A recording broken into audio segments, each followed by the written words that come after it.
नमस्कार, आप देख रहे हैं स्टेट टुडे न्यूज और मैं हूं आपके साथ हर्षिता। आइए बढ़ते हैं कुछ खास खबरों की ओर।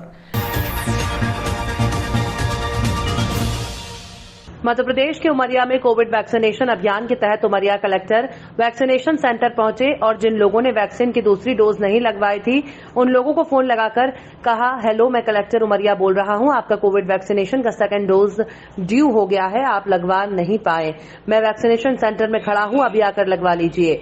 दरअसल ये मामला आदिवासी बाहुल्य उमरिया जिले का है, जहां कोविड वैक्सीनेशन महाअभियान के तहत दूसरे डोज लगवाने में लोगों की बेफिक्री को देखते हुए कलेक्टर संजीव श्रीवास्तव ने खुद मोर्चा संभाला और कोविड वैक्सीनेशन सेंटर में जाकर द्वितीय डोज की समयावधि पूरी होने के बाद टीका नहीं लगवाने वाले हितग्राहियों को खुद से फोन लगाकर टीका लगवाने की अपील की। इस दौरान कलेक्टर ने स्वास्थ्य कर्मियों को फटकार लगाते हुए वैक्सीनेशन की धीमी प्रगति को लेकर अप्रसन्नता जाहिर की और आवश्यक निर्देश दिए हैं। प्रदेश में महाअभियान चलाया गया था और उसके पश्चात आज भी सभी नगरीय क्षेत्रों में कोविड के वैक्सीनेशन किया जा रहा है और जिसमें खास जोर द्वितीय डोज पर है, क्योंकि पहले डोज को अगर एक लंबा समय बीत जाए तो वो अप्रभावी होना प्रारंभ हो जाता है। इसी क्रम में मैं मलेरिया ऑफिस में जो जिला अस्पताल के पीछे उसमें जो वैक्सीनेशन सेंटर है उसका मेरे द्वारा भ्रमण किया गया। वहाँ उनकी ओवरड्यू लिस्ट मैंने प्राप्त की और इनसे पूछा इनमें से कौन कौन लोग हैं जो अभी तक नहीं लगवाए हुए हैं। उनके द्वारा इंगित किए जाने पर एक हितग्राही देवेंद्र विशनदासानी जी से मेरे द्वारा स्वयं बात की गई। वे आज बाहर थे, कटनी में थे, तो उन्होंने आश्वस्त किया है कि कल आकर वो अवश्य सेकंड डोज लगवा लेंगे। और इसी प्रकार मेरे द्वारा निर्देश दिया गया है कि सभी हितग्राहियों से प्रतिदिन बात की जाए और उन्हें प्रेरित किया जाए कि सेकंड डोज लगवाएं, जिससे कि कोरोना की आशंका को निर्मूल किया जा सके। 12 ज्योतिर्लिंगों में से एक उज्जैन के श्री महाकालेश्वर मंदिर की भव्यता और प्रसिद्धता देश ही नहीं बल्कि पूरे विश्व में फैली हुई है। यही नहीं, महाकालेश्वर मंदिर के समीप स्थित 51 शक्तिपीठों में से एक मां हरसिद्धि मंदिर की दीप मालिका और हरसिद्धि मंदिर की भव्यता देखते ही बनती है। इंदौर की एक युवती ने इन दोनों मंदिरों को 3D रंगोली के रूप में जिस प्रकार भरा है उसे देखकर हर कोई वाह वाह कर उठा है। 3 दिनों की अथक मेहनत के बाद तैयार हुई रंगोली में बाबा महाकाल की सावन महोत्सव के अंतर्गत निकलने वाली सवारी का मुखौटा कुछ इस प्रकार नजर आता है जैसे स्वयं महाकाल दर्शन देने इंदौर के लोगों के बीच खड़े हुए हैं। वहीं महाकाल के शिखर की भव्यता भी इस 3D रंगोली में नजर आती है। इस युवती ने माता हरसिद्धि का जो चेहरा उकेरा है उसे देखकर ऐसा लगता है जैसे माता हरसिद्धि स्वयं भक्तों को दर्शन देने इंदौर पधारी हैं। वहीं महाकाल के शिखर की भव्यता भी इस 3D रंगोली में नजर आती है। इस युवती ने माता हरसिद्धि का जो चेहरा उकेरा है उसे देखकर ऐसा लगता है जैसे माता हरसिद्धि स्वयं भक्तों को दर्शन देने इंदौर पधारी हैं। वहीं हरसिद्धि मंदिर का शिखर भी पृष्ठ भाग में नजर आता है। रंगोली तैयार करने वाली युवती रीना सिसोदिया ने बताया कि 3 दिनों के अथक प्रयास के बाद ये रंगोली तैयार हो पाई है। सर, दिवाली पर्व के साथ साथ कार्तिक महोत्सव भी चल रहा है, जिसमें कि पहली सवारी कार्तिक महोत्सव में निकाली जाती है उज्जैन में। तो मुझे लगा कि हर टाइम मैं अलग अलग तरह की रंगोली बनाती हूँ और इस बार मैंने सोचा महाकाल बाबा की रंगोली बनाई जाए और साथ में उनकी जो धर्मपत्नी है हरसिद्धि माँ, जो शक्तिपीठ के नाम से भी जानी जाती है उज्जैन में, और ये दोनों बहुत ही फेमस है वहाँ उज्जैन में। तो मैंने यहाँ पर डेलीकेट महादेव को करी है रंगोली अपनी, और हरसिद्धि माता को आप देख रहे होंगे कि 3D रंगोली है मेरी और हाइपर रियलिस्टिक। इसको बनाने में 3 दिन लगे मुझे, कंटिन्यू तो नहीं बनाया, मैंने थोड़ा थोड़ा करके बनाया है, इसलिए मुझे 3 दिन का समय लगा है। और आप देख रहे होंगे कि इसमें 3D का मतलब पूरा और कलर कॉम्बिनेशन भी मैंने करा है।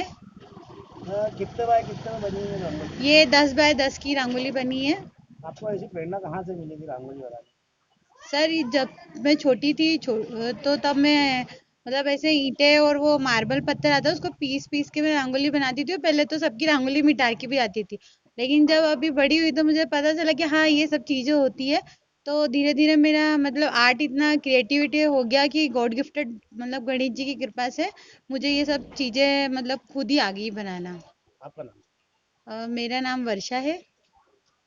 जनजातीय जीवन, संस्कृति और उपलब्धियों के गौरवशाली इतिहास को आमजनों तक पहुंचाने के उद्देश्य से भगवान बिरसा मुंडा की जयंती प्रत्येक वर्ष 15 नवंबर को देश भर में जनजातीय गौरव दिवस के रूप में मना रहा है।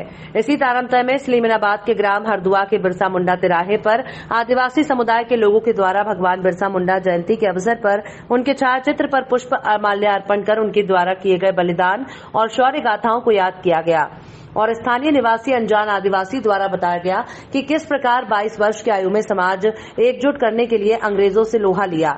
हम आपको बताते चलें कि भगवान बिरसा मुंडा का जन्म 15 नवंबर 1875 को झारखंड के रांची के नजदीक खूंटी जिले के उली हातू गांव में मुंडा जनजाति के गरीब परिवार में हुआ था। भारतीय इतिहास में बिरसा मुंडा एक ऐसे आदिवासी समुदाय के नायक थे जिन्होंने भारत के झारखंड में अपने क्रांतिकारी चिंतन से 19वीं शताब्दी के उत्तरार्ध में आदिवासी समाज की दिशा और दिशा दोनों बदलकर नवीन सामाजिक राजनीतिक युग का सूत्रपात किया।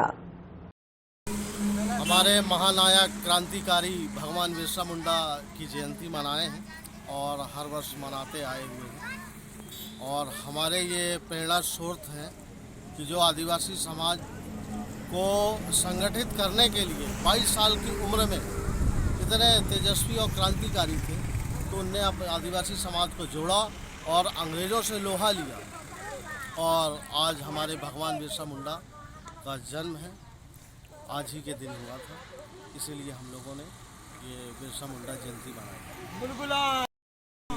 सर्व आदिवासी कि हम सब एक हैं, एक तीर एक कमान, सभी आदिवासी एक समान। जिले के रावटी में एक ट्रैक्टर आग की लपटों से धधकता हुआ सड़क पर दौड़ता नजर आया। आग का गोला जब गांव से होता हुआ खाल में जा पहुंचा तब जाकर ग्रामीणों ने राहत की सांस ली। मामला जिले रावटी इलाके का है। मालीपुरा में सर्विस लाइन में स्पार्किंग होने से ट्रैक्टर ट्रॉली में भरे चारे में आग लग गई। मोहल्ले के युवकों और ट्रैक्टर ड्राइवर की सूझबूझ से रविवार शाम बड़ा हादसा टल गया। ट्रैक्टर ड्राइवर ने जलती हुई ट्रॉली खाल में उतारकर हाइड्रोलिक से खाली कर दी। मोहल्ले के युवकों ने अपने साधनों से पानी लाकर ट्रॉली से गिर रहे चारे की आग बुझाई। जानकारी के अनुसार रविवार शाम 6 बजे आड़ा पथ की तरफ से ट्रॉली में मवेशियों का चारा भरकर सिंगत निवासी हरचंद अपने गांव ले जा रहे थे। मालीपुरा के पास रास्ते में लटके बिजली के तारों में स्पार्किंग हुई और चारे में आग लग गई। मोहल्ले के युवकों ने ड्राइवर से जलती ट्रॉली पास खाल में खाली करने को कहा। ड्राइवर हरचंद ने ट्रैक्टर खाल की तरफ मोड़ दिया। ट्रैक्टर से जलते हुए आग के पुले रास्ते में गिरते गए। ड्राइवर ने खाल में ट्रैक्टर उतार दिया और जलता चारा हाइड्रोलिक से खाली कर दिया। नाम तुम्हारा? सगन। क्या हुआ है? ट्रैक्टर कैसे आग लगी थी? लाइट आगे से तार टकराया, फिर यहाँ से मतलब माली मोहल्ला में टकराना। सारों पहले तो तो मैं ले जाके यहाँ खाली कराया। कहाँ पे खाली करा तुमने? तालाब के नदी मोरिया लगती है। अच्छा, नदी में वो खाली कर दिया। हाँ। ट्रैक्टर बच गया उसमें? हाँ। तुम्हारा कोई नुकसान तो नहीं हुआ? नुकसान तो नहीं हुआ। तो अगर यहीं रह जाता ट्रैक्टर तो क्या होता? होता है नुकसान। क्या होता? ट्रैक्टर जल जाता है, ट्रॉली जल जाती। और गाँव में? मोहल्ले में जल जाता। तार नहीं शायद मैं क्या कर रहा हूँ, सारों बंदा होता था। सीहोर विधानसभा के ग्राम अहमदपुर में 7 दिवस भागवत कथा का समापन हुआ। सीहोर विधानसभा के विधायक सुरेश राय परिवार सीहोर की ओर से भागवत कथा का आयोजन किया गया। कथावाचक पंडित 1008 महामंडलेश्वर पंडित अजय पुरोहित द्वारा भागवत कथा का संगीत का रसपान क्षेत्र की आम जनता ने किया। कथा के 7 दिवस पर सुदामा की मित्रता पर प्रकाश डाला। क्षेत्र के वरिष्ठ जनों ने विधायक और धर्मपत्नी अरुणा राय मुख्य जजमान का स्वागत किया। स्वागतकर्ता मायाराम गौर, संसद प्रतिनिधि मंडल उपाध्यक्ष गिरीश कुमार सोलंकी, लालू बना, आजाद सिंह, लाखन सिंह, हेमंत शर्मा, मांगीलाल मजेड़ा, मनोहर शर्मा और अन्य पदाधिकारी मौजूद रहे। स्वर्ण ब्राह्मण परिवार की इकाई देवीपुरा द्वारा पंडित अजय पुरोहित जी का शॉल और स्मृति चिन्ह प्रदान किया। पंडित पूनम चंद तिवारी, पमनोहर शर्मा और ऋतुराज, पंडित ईश्वर पचौरी, नरेंद्र शर्मा मुख्य जजमान विधायक ने सपत्नी सभी देवी देवताओं की पूजा अर्चना कर प्रसाद वितरण कराया गया। हम बात कर रहे हैं मध्य प्रदेश आगरमालवा जिले के सुसनेर तहसील की, जहां पर सुसनेर नगर में बाल दिवस पर रविवार की दोपहर 2 बजे डाक बंगला रोड पर स्थित वरिष्ठ कांग्रेस नेता विष्णु पाटीदार के निवास पर शहर कांग्रेस अध्यक्ष आशिक हुसैन बोहरा के नेतृत्व में देश के पूर्व प्रधानमंत्री जवाहरलाल नेहरू की जयंती मनाई गई। आपको बता दें कि इस दौरान सभी कार्यकर्ताओं ने नेहरू जी के चित्र पर पुष्पांजलि अर्पित कर उनके जीवन पर प्रकाश डाला। इस अवसर पर वरिष्ठ कांग्रेसी नेता भूपेंद्र सिंह चौहान, सेवादल प्रदेश संगठन मंत्री रमेश कारपेंटर, सेवादल के ब्लॉक अध्यक्ष इबादुल्ला खान, आईटी सेल प्रभारी रईस मंसूरी सहित और भी कार्यकर्ता मौजूद रहे।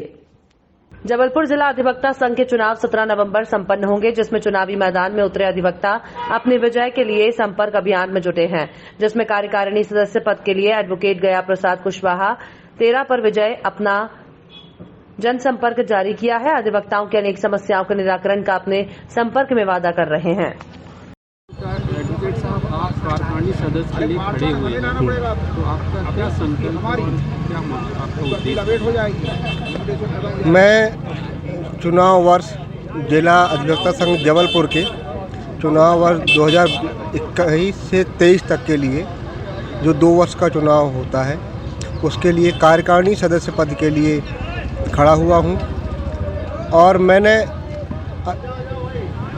जो अपने वकालत के दौर में अधिवक्ताओं की जो भी तकलीफ़ें देखी है, प्रैक्टिशनर जो लॉयर हैं उनकी जो एक्चुअल तकलीफ़ें हैं, बेसिक नीड्स हैं, उसके लिए मैंने एक अपना संकल्प पत्र जारी किया है, जिसमें मुख्य बात यह है कि अधिवक्ताओं की सुरक्षा व्यवस्था, अधिवक्ताओं की सुरक्षा व्यवस्था जो एक कोई भी आदमी अंदर आ जाता है, चला जाता है, चाहे वो चाय वाला हो, भेलपुरी वेंडर हो, पक्षकार हो, कोई भी हो, तो उनके लिए सबसे पहला हमारा ये कि उनके लिए आई कार्ड जारी किया जाए और सबके लिए ड्रेस कोड जारी हो जो भी न्यायालय के अंदर आ जा रहा है। दूसरा हमने लिखा है अधिवक्ता भवन में स्वच्छता के लिए, स्वच्छता ऐसा कि भाई स्वच्छ पानी, हवा और जो शौचालय है और बाथरूम है गंदे पड़े हुए हैं, उसके लिए हमने अपना संकल्प जारी किया है।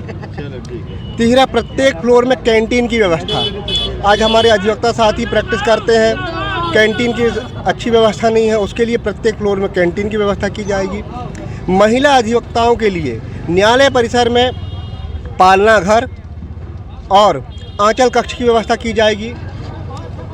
और हमारी और इसमें आगे और भी है जो समरी ट्रायल, मुख्य रूप से जिससे हमारा आर्थिक पक्ष जुड़ा हुआ है, चाहे वो अधिवक्ता हो, हमारा संघ हो या न्यायालय हो या शासन हो, समरी ट्रायल पुलिस वालों के द्वारा कोर्ट में प्रस्तुत करके निपटा दी जाती है, जिसमें न किसी का वकालतनामा लगता है, न मेमो लगता है, न टिकट लगता है।